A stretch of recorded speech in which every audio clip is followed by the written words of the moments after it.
है ना। ये सारी चीज़ें जो है हम शिव जी के ऊपर चढ़ाते हैं। ये वो विषैली कसैली चीज़ें हैं जो आम व्यक्ति भी लेना पसंद नहीं करेगा, ना खुद लेना पसंद करेगा, ना हम किसी को देना पसंद करेंगे। अगर कोई हमारे घर में मेहमान आए और आप उसको आँख का फूल देंगे आप धतूरे का फूल देंगे, उसको नहीं देंगे तो वो बोलेगा कि बुलाया क्यों था फिर घर में तो वो इंसल्ट मानते हैं, है ना। और या भांग के पत्ते देंगे आप उनको, नहीं देंगे। पर शिव जी के ऊपर ये सारी चीज़ें हम चढ़ाते हैं, है ना। तो ये सोचने वाली बात है। और उनके ऊपर जब हम जल भी चढ़ाते हैं, जो कलश रखा होता है पिंडी के ऊपर, तो जो कलश रखा होता है उसमें से भी पानी इकट्ठा नहीं गिरता। कैसे गिरता है? एक एक बूंद बूंद करके गिरता है उसके ऊपर भी पानी, है ना। और जो बिलपत्री चढ़ाते हैं उसमें भी 3 पत्ते होते हैं। और अगर एक पत्ता भी टूटा, हम छांट छांट के लेते हैं पत्ते भी शिव जी के ऊपर चढ़ाने के लिए। कौन से पत्ते छांटते हैं? जिसमें पूरे 3 पत्ते होते हैं। अगर एक भी टूटा या आधा भी टूटा है तो वो हम नहीं चढ़ाते, हम बोलते हैं खंडित है, इसको अलग साइड में रखते हैं, है ना। तो ये तो मंदिर की तैयारियाँ करते हैं। और जब घर में भी क्या तैयारी करते हैं व्रत की, इस त्यौहार की, व्रत रखेंगे, फलाहार सब कुछ जो है, और नहा धो के फिर जो है रसोई में जाते हैं। जो भी फलाहार बनाना है वो बनता है, भोग लगता है, उसके बाद जो है वो ग्रहण किया जाता है ना। और क्या करते हैं? और जागरण करते हैं कि आज जो है हम पूरी रात को जागेंगे। तो उससे हम बोलते हैं कि व्रत का जो है ना उसका पुण्य जमा होता है, उसका फल हमें प्राप्त होता है। तो इतनी सारी तैयारियां करते रहे हम, और कितने सालों से हम बहुत प्यार से ये त्यौहार मनाते रहे। पर जो इतने प्यार से हम ये त्यौहार मनाते हैं, और ये मनाया क्यों जाता है? शिव पार्वती का विवाह हुआ था। पार्वती ने बहुत बरसों, कई 100 बरस तपस्या की थी शिव जी को प्राप्त करने के लिए।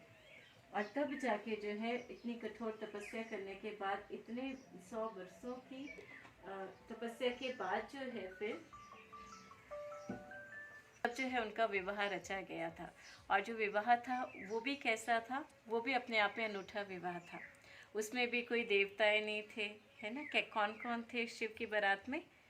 भूत थे, पिशाच थे, लंगड़े, लूले, कोढ़ी, ये सारे थे उसमें। कोई देवता थे? कोई रेशमी आभूषण वाले या वस्त्रों वाले देवता थे? कोई नहीं थे। कोई साधारण मनुष्य भी नहीं थे, सारे ऐसे दिखाए गए, है ना। तो ये अपने आप में ये कौन सी बातें हैं? और वो शिव जी कहाँ रहते हैं? बोलते ऊंचे कैलाश पर्वत पर रहते हैं। शरीर के पिता हमारे अपने अपने, उस आत्मा का पिता जो हमारा अपना है, हर एक धर्म की आत्मा का अपना पिता, जो एक लाइट है, जो एक ऊर्जा है, प्रकाश का स्रोत है, ऊर्जा का स्रोत है, उसको हमने भारत में ऐसा शिवलिंग का आकार दिया। और किसी भी धर्म में आप जाएंगे ना, हर एक धर्म में एक लाइट के रूप में ही परमात्मा को स्वीकार किया गया। एक प्रकाश का पुंज, एक ऐसा रूप है, एक ज्योति, एक ऐसा रूप है जिसको हर एक आत्मा दिल से स्वीकार करती है।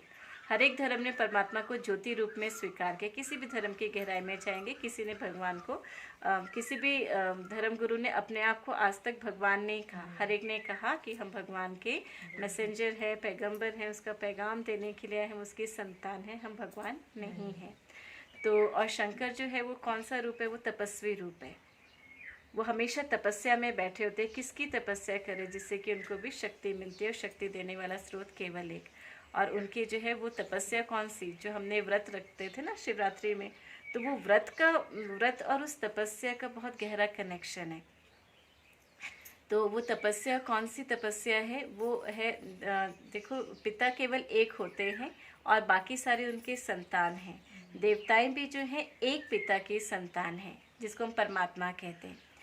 तो ये शंकर जो हैं ये भी जो हैं शिव पिता की संतान हैं। और शंकर कौन है? शंकर हम बच्चों का रूप है, हम बच्चों का तपस्वी रूप का एक सिंबल है जो शंकर के रूप में हमने बनाया। हम परमात्मा के बच्चे हैं। शिव बाबा बोलते हैं हम, बाबा इसलिए बोलते हैं क्योंकि पिता का नाम नहीं लेते, नाम शिव है, कोई रूप नहीं है, लाइट है, हम उसकी संतान हैं, तो उनको प्यार से शिव बाबा कहते हैं, है ना। तो वो पिता, हम बच्चे, शिव पिता, शंकर जो है वो उनके संतान। तो वो संतान जो है वो तपस्या कर रही है, किसकी? अपने पिता की तपस्या।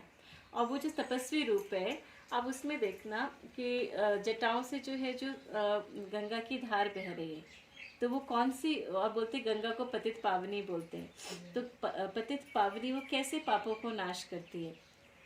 कोई पानी का जल जो है वो पानी ये नाश कर सकता है क्या विकर्मों को? गंगा का जल अगर हम ये गंगा में डुबकी लगा कर आए तो हमारे विकर्म खत्म हो जाएंगे? जितने हमने पाप किए क्या उनसे मुक्त हो जाएंगे?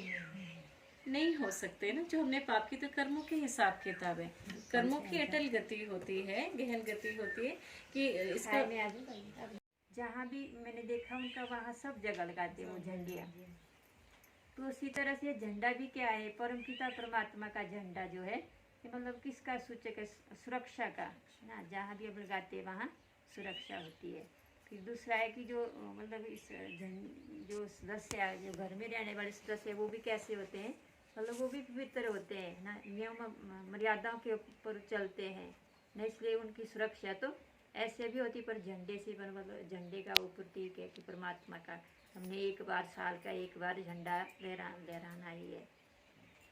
तो इसलिए परमात्मा जब इस धरती पर आते हैं तो हम आत्मा को वो संदेश देते हैं कि बच्चे, आपको घर घर में, गली गली में सभी आत्मा को मेरा संदेश देना है ना। क्यों संदेश देना है? क्योंकि परमात्मा कहते हैं अंत समय में परिवर्तन की घड़ियाँ होगी। जैसे कोरोना आ गया, देखो कितना एकदम मतलब अब सब अपने अपने घर में बंद हो गए, है ना, इधर उधर नहीं जा सके। सबको आश्चर्य लगा कि क्या हो रहा है अब, है ना। उस तरह से ऐसी ऐसी परिस्थितियाँ बहुत सारी आने वाली है आगे में, टाइम आने वाले में मतलब बहुत सारी परिस्थिति आएगी। कहीं बाढ़ आ जाएगी, कहीं आग लग जाएगी, कहीं भूकंप आएगा, कहीं बादल फटेंगे, कहीं बम फटेंगे। इस तरह से मतलब परिवर्तन की घड़ियाँ चल रही है ना। इसलिए परमात्मा कहते हैं कि बच्चे, परिवर्तन की घड़ियों में खुद के विचारों को भी चेंज करो ना। जो हमारे अंदर बुराइयाँ हैं उनको भी हमें परिवर्तन करना है। अगर हम समय के साथ साथ चलते हैं, समय के साथ साथ हम भी चेंज होते हैं, तो वो समय फिर हमें मतलब नुकसान नहीं पहुंचाएगा।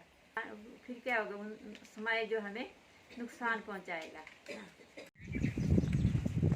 सदा परमात्मा स्नेह में समाते हुए, सदा परमात्मा स्नेह में समाते हुए मन जीत जगत जीत बनेंगे, मन जीत जगत जीत बनेंगे। साक्षीपन की स्थिति द्वारा, साक्षीपन की स्थिति द्वारा हर परिस्थिति में अचल अडोल रहेंगे, रहेंगे। अविनाशी प्राप्तियों से संपन्न बन सदा संतुष्ट रहेंगे और सबको संतुष्ट करेंगे हर एक के साथ मधुरता संपन्न व्यवहार करेंगे सम्मानजनक बोल बोलेंगे अपनी सूक्ष्म वृत्तियों को भी पवित्र बनाकर वायुमंडल को भी शक्तिशाली बनाएंगे। ओम शांति। ओम शांति।